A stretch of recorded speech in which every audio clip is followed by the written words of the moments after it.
багш амны хүндийн эрүүл мэндийн сургагч багш. Энэ юу вэ? Шагаан шүд.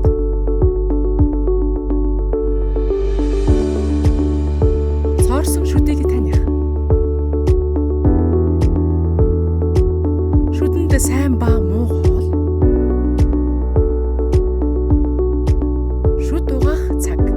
Монгол улсын эрүүл мэндийг дэмжих сангийн санхүүжилттэй амны хүндийн эрүүл мэндийн боловсрол олгох зурвал хичээлийг бэлтгэн хүргэж байна. Сайн байцгаана уу багш нараа? Цэцэрлэгийн бага ангийн хүүхдэд дүрс хэлбэр таниулах, амны хүндийн эрүүл ахуйг захих, шүдийг угааж цэвэрлэхэд зайлшгүй хэрэгтэй зүйлсийг хэлбэр дүрсээр таниулах зорилготой сургалтын жишг үзүүлэн та бүхэнд танилцуулах гэж байна. Бага насны хүүхдийг эрүүл өсгөж хүмүүжүүлэхэд тэдний эцэг их асран хамгаалагчийн үүрэг чухал байдагтай адил шүд амны хүндийн арчилгаа цэвэрлэгийг өрөн гүйцэтгэхэд эцэг эхийн оролцоо туслалцаа мөн чухал. Иймд аав, ээж, хүүхэд гурав хамтдаа гэсэн санааг хүүхдэд ойлгуулах нь чухал байна. Шүд болон ам хүний биеийн толгойн хэсэгт байрладаг тул хүүхдэд толгой, дух, хамар, ам гэсэн дараалалаар таниулах, тогтоолгох хэрэгтэй. Хүүхдийн нүүр, царай төрхийн хэвийн өсөлт хөгжлийг тодорхойлж хэмжихэд хацар, уруулын зөөлөн эдийн хэмжилтүүд голлох үүрэг гүйцэтгэдэг бөгөөд шүд амны хүндийн арчилгааг хийж гүйцэтгэхэд хүүхдэд хацар болон уруулыг таниулах нь ач холбогдол өндөртэй.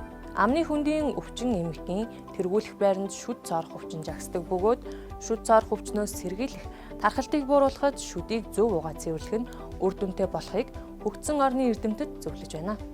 Иймд амны хүндийн эрүүл мэндийг хамгаалахад шүд болон хөлийг өдөр тутам тогтмол цэвэрлэж занших нь чухал. Шүдийг цэвэрлэхэд олон хэрэглэгдэхүүн ашигладаг. Бидний өдөр тутам илүүтэй хэрэглэдэг шүдний сойз болон оог хүүхдэд таниулах нь чухал байна. Шүдийг шүдний сойз болон оо ашиглан цэвэрлэх ёстой гэдгийг ойлгуулах зорилгоор сойзооны дүрсийг таниулна. Шүдийг шүдний сойз болонооны тусламжтай цэвэрлсэний дараа ам зайлах аях давс хэрэгтэй. Хүүхдийн нас биеийн хөгжил тохируулан нэг удаа ам зайлахад хүрэлцгүйц хэмжээтэй усыг аяганд хийж бэлдэж өгөх нь эцэг их цэцэрлэгийн багш нарын үүрэг юм. Шүдний оо ашиглан угаасны дараа нэг балга усаар амийг зайлах нь шүднийооны найрлагад байгаа ашигт элементүүд шүдэнд наалдаж үлдэхэд тусалдаг.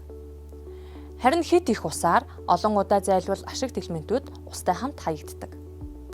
Иймээс хүүхдэд усыг аягны талд хүртэл хийж таниулах нь чухал юм а. Ямар ч насны хүн шүдээ угааж цэвэрлэх үед нүдээр харж цэвэрлэгдэж байгааг хянах боломжгүй тул бидэнд нүүрний тойл эсвэл ханын тойл хэрэгтэй.